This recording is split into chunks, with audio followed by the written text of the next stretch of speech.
मेरा सोलमेट मुझे अभी मिला है, लेकिन मेरी शादी हो चुकी है। मुझे ऐसा लग रहा है कि अब एक इंसान है जो मुझे सोलमेट लगता है। मुझे अपनी शादी छोड़ देनी चाहिए, उस इंसान के साथ चला जाना चाहिए जो मुझे कंप्लीट फील करा रहा है, इमोशनली मेरे साथ कनेक्टेड है। आपका जो सोलमेट है वो आपको कहीं ना कहीं लव्ड फील करा रहा है, वो आपकी इमोशनल नीड पूरी कर रहा है, आपके साथ कनेक्टेड है, आपको एफर्ट नहीं डालने पड़ रहे हैं और वो आपके लिए सब कुछ कर रहा है। क्या इस वजह से आप उसकी तरफ खींची जा रही हो? मेरा सोलमेट मुझे अभी मिला है, लेकिन मेरी शादी हो चुकी है। मैं अपने पति के साथ कमिटमेंट में हूँ, लेकिन मुझे ऐसा लग रहा है कि अब एक इंसान है जो मुझे सोलमेट लगता है। मुझे क्या करना चाहिए? क्या मैं गलत हूँ? क्या मुझे अपनी शादी छोड़ देनी चाहिए, उस इंसान के साथ चला जाना चाहिए जो मुझे कंप्लीट फील करा रहा है, इमोशनली मेरे साथ कनेक्टेड है, मेरे सुख में दुख में खड़ा हुआ है?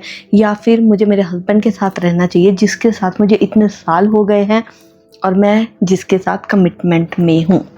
अगर आप इस प्रॉब्लम में फंस गए हो और आपको समझ में नहीं आ रहा है क्या करना है, तो ये वीडियो आपके लिए बहुत यूज़फुल होने वाली है।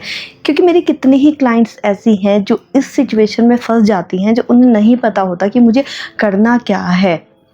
कई बार हमें ऐसा लगता है ये हमारा सोलमेट है और क्या इसलिए हमें अपने पार्टनर को छोड़ देना चाहिए। तो अभी इस चीज़ को हम स्टेप बाय स्टेप ध्यान से समझते हैं। सबसे पहले आप ये समझो कि क्या वो आपका सही में सोलमेट है या फिर ये एक अट्रैक्शन है। क्योंकि आपका जो सोलमेट है वो आपको कहीं ना कहीं लव्ड फील करा रहा है, वो आपकी इमोशनल नीड पूरी कर रहा है, आपके साथ कनेक्टेड है, आपको एफर्ट नहीं डालने पड़ रहे हैं और वो आपके लिए सब कुछ कर रहा है। क्या इस वजह से आप उसकी तरफ खींची जा रही हो? और क्या आपका आपके हस्बैंड के साथ कनेक्शन धीरे धीरे डाउन होता जा रहा है? क्योंकि देखो, कोई इंसान तभी हमारी ज़िंदगी में आता है जब वहाँ पर स्पेस होता है। तो क्या आपके और आपके हस्बैंड के बीच में वो स्पेस बन गया है जहाँ कोई तीसरा इंसान एंटर कर रहा है? और क्योंकि अब आपकी जो इमोशनल क्रेविंग थी और वो धीरे धीरे ख़त्म हो रही है, आपको लव्ड फील हो रहा है, तो अब आप इस डाउट में हो कि क्या मैं सही कर रही हूँ? आपको ये गिल्ट आ रहा है कि क्या ये सही है या मुझे अपने हस्बैंड के साथ होना चाहिए।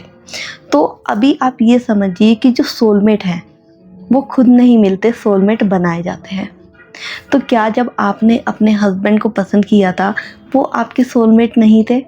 यहाँ प्रॉब्लम ये नहीं है कि आपके हस्बैंड से आपका कनेक्शन टूट रहा है इसलिए कोई तीसरा इंसान आ रहा है, नहीं।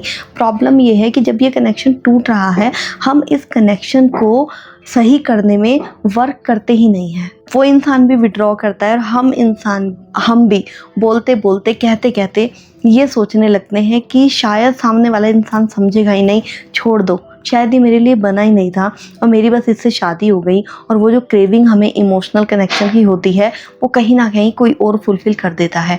बट आप याद रखो, आपका हस्बैंड कभी ना कभी तो आपका सोलमेट था। हमेशा दूसरी साइड जो है वो घास ज़्यादा हरी दिखती है, लेकिन दूसरी साइड घास हरी नहीं दिखती। घास हरी वहाँ पे होती है जहाँ पर पानी दिया जाता है। तो क्या हम अपनी रिलेशनशिप को, अपनी शादी को स्ट्रॉन्ग बनाने के लिए एफर्ट डाल रहे हैं या फिर वो ऑटो पायलट मोड पे चल रही है? आप दोनों के पास एक दूसरे के लिए टाइम ही नहीं है, आप दोनों का इमोशनल कनेक्शन है ही नहीं, आप दोनों सुनना पसंद नहीं करते, एक दूसरे से बात करना पसंद नहीं करते, या फिर अगर आप बात करते हो तो इंसान या तो लड़ाई में पहुंच जाता है या फिर वो विड्रॉ करता है। बहुत फॉर ग्रांटेड ले रहे हो आप रिलेशनशिप को, बट जो डीप इनसाइड एक क्रेविंग हो रही है, वो क्रेविंग कोई ऐसा इंसान पूरा कर देता है और हमें लगता है वो हमारा सोलमेट है। और यहाँ पर आपको अपनी शादी पे वर्क करने की ज़रूरत है। अब आप ये करेंगे कैसे? सबसे पहले तो आप ये देखिए कि ये सच में आपका कनेक्शन बिल्ड हुआ है या फिर ये आपको लग रहा है। इसके लिए आप ब्रेक ले सकते हैं। ब्रेक मीन्स जो भी आपको लग रहा है मेरा सोलमेट है, उससे कुछ समय के लिए डिस्कनेक्ट हो जाओ। कोई व्हाट्सअप नहीं, कोई कॉल नहीं, कोई चैट नहीं, कुछ भी नहीं।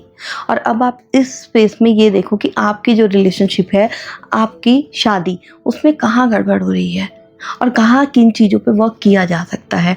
आप अपने पार्टनर में वो अच्छाइयों को ढूंढो जिन अच्छाइयों की वजह से आपने शादी की थी। कोई इंसान बुरा नहीं होता, वो सिचुएशन बुरी हो जाती है जिसमें हम वर्क नहीं करते। बिहेवियर हो सकता है, कुछ भी हो सकता है, तो प्रॉब्लम वहाँ है, प्रॉब्लम उस इंसान में नहीं है। तो क्या चीज़ है जो आप दोनों का कनेक्शन ही तोड़ रही है और आपको भी समझ में नहीं आ रहा है? इसके लिए आपको ब्रेक तो लेना पड़ेगा। तीसरा, अगर आपको लग रहा है कि कुछ भी नहीं समझ आ रहा है, पार्टनर सुनने के लिए रेडी नहीं है, आप इस कंडीशन में प्रोफेशनल हेल्प ले सकते हैं। आप काउंसलिंग लो, आप जाओ काउंसलर पे, वो सही तरीके से सही टूल्स एंड टेक्निक के साथ इन चीज़ों को समझाएंगे, आपको समझेंगे, आपको बताएंगे आप कहाँ डिस्कनेक्ट हो रही हो और किस तरीके से अपने पार्टनर से कनेक्ट होना है। देखिए, रिश्ते जो है ना, ये एक दिन में नहीं बनते। शायद भगवान ने हमारे लिए वो पार्टनर ढूंढा हुआ था, वो हमारी लाइफ में आया, बट हम रिश्ते निभाते कितना है, क्योंकि हमें वो निभाने नहीं आते। रिश्ते बनाने बहुत आसान है, आप कितने ही रिश्ते बना लो, रिश्ते निभाने बहुत मुश्किल है। और हमारे हस्बैंड के साथ तो हमारा ब्लड रिलेशन भी नहीं होता, इस वजह से ये रिश्ता बहुत जल्दी टूट जाता है। बट ये रिश्ता सबसे ज़्यादा स्ट्रॉन्ग भी होता है अगर हम ये मान लें कि हमें ये रिश्ता नहीं तोड़ना है, जो कमी आ रही है इस पे वर्क करना है। तो अभी आपको क्या करना है, पहले तो आपको मेरी BMC कम्युनिटी का हिस्सा बनना है, चैनल को सब्सक्राइब करना है।